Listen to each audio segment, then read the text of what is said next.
Ce matin, dans le quartier des Prébendes, beaucoup étaient à pied d'œuvre pour tenter de canaliser les dégâts des eaux de la nuit. Et dans cette résidence, on ne s'explique toujours pas comment l'eau a réussi à s'infiltrer dans le sous-sol. Il n'y a absolument aucun tuyau d'eau pluviale, tout au moins à notre connaissance, qui passe par l'intérieur de l'immeuble.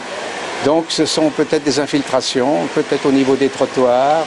Si ici ce sont seulement quelques centimètres d'eau qui ont inondé les caves, d'autres, comme ce cordonnier de la rue Georges Sand, ont été bien plus mal lotis. D'abord on va essayer de vider, nettoyer, puis après voir vraiment les dégâts, qu'il prend des compresseurs, des petits matériels et puis la fourniture de cordonnerie qui peut être abîmée pas mal, les cuirs, les poceries, les caoutchoucs même.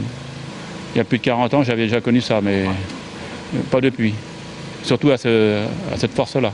Sur le boulevard Thiers, la maison de retraite Les Prébendes n'a pas non plus été épargnée. Pendant la nuit, vers les 5h du matin, 5h30, il y a eu une panne de courant. Et c'est là que la veilleuse de nuit, l'aide-soignante, s'est rendue compte qu'il y avait un problème d'inondation. Avec plus d'1 mètre d'eau remplissant le sous-sol, les pompiers devront y passer la journée pour tenter de rendre accessible la machinerie de l'ascenseur, bloquée jusqu'à nouvel ordre. Une panne qui perturbe quelque peu le fonctionnement de la maison de retraite. Là, n'ayant plus d'ascenseur, les résidents sont cantonnés dans leurs chambres ou dans les étages. Et ça nous oblige également à servir les repas dans leur chambre et non plus en salle à manger, comme elles le font habituellement.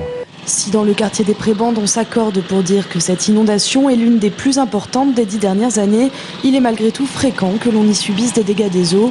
La faute, selon certains, à un mauvais entretien des évacuations d'eau de pluie.